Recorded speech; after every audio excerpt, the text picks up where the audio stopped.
पुरुषोत्तम मास महात्म्य नवा अध्याय। श्री कृष्ण का क्रोधी मुनि दुर्वासा एवं ऋषि कन्या की कथा कहना।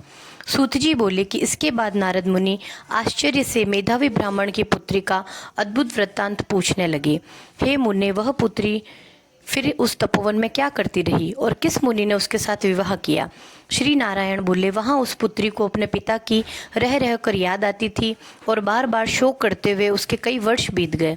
उस शून्य आश्रम में उसकी दशा ऐसी हो गई थी जैसे अपने झुंड में से बिछुड़ने पर हिरनी की हो जाती है।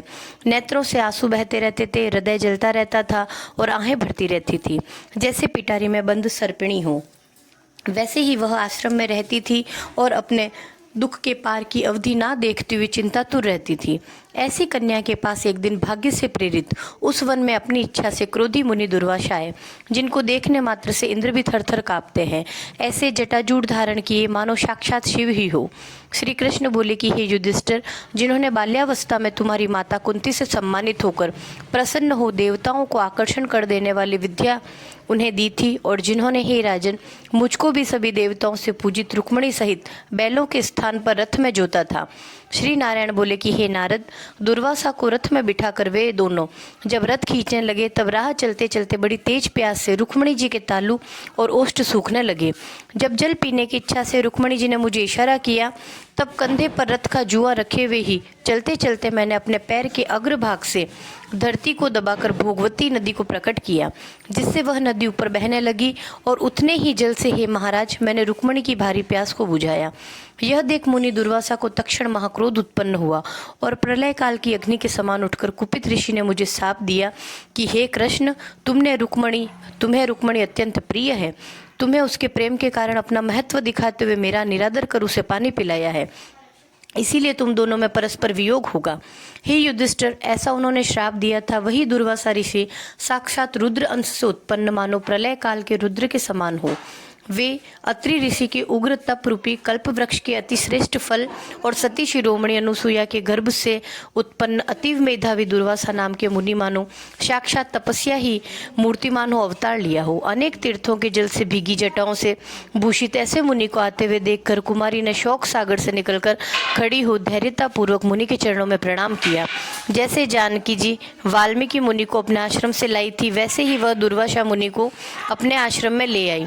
अर्धपाद्य वन के फलों और नाना प्रकार के पुष्पों से स्वागत करने की अनुमति ले आदर से उनकी पूजा की और फिर हे राजन व विनय पूर्वक बोली कि हे महाभाग, हे अत्रि वंश के सूर्य, आपको नमस्कार है। मुझ दुर्भागिनी के आश्रम में कैसे पधारे? आपके आगमन से मेरा भाग्य उदय हुआ अथवा मेरे पिता के पुण्य प्रभाव से प्रेरित हो मुझे समझाने आए हो। आप जैसे महात्माओं के दर्शन करने से ही तथा तीर्थ रूपी चरणों की रज स्पर्श करने से मेरा जन्म और व्रत दोनों सफल हो गए। ऐसा कह के वह कन्या उनके आगे चुपचाप खड़ी रही। तब शिव के अंश से उत्पन्न दुर्वासा मुनि कुछ हंसकर बोले कि हे पुत्री, साधु साधु, तूने अपने पितृकुल का उद्धार किया। वह मेधा ऋषि के श्रेष्ठ तप का ही फल है जो तुम जैसी कन्या का जन्म हुआ है। मैं कैलाश से तेरी धर्मपरायणता जानकर ही तेरे आश्रम में आया हूँ और तेरे द्वारा सम्मानित हुआ हूँ। हे वरारोह, अब मैं नारायण देव सनातन मुनि का दर्शन करने से शीघ्र ही बद्रिकाश्रम जा रहा हूँ, जहाँ वे लोक कल्याणार्थ उग्र तप कर रहे हैं। कन्या बोली कि हे ऋषि, आपके दर्शन से ही मेरा शोक रूपी समुद्र सूख गया।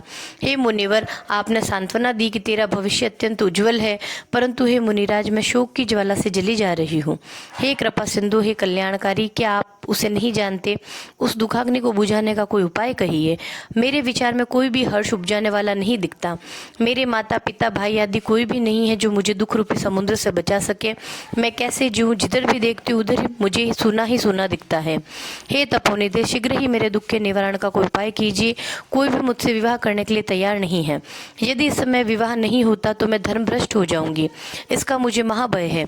इसी कारण न दिन को न रात को निंद्रा आती है और न भोजन में रुचि है।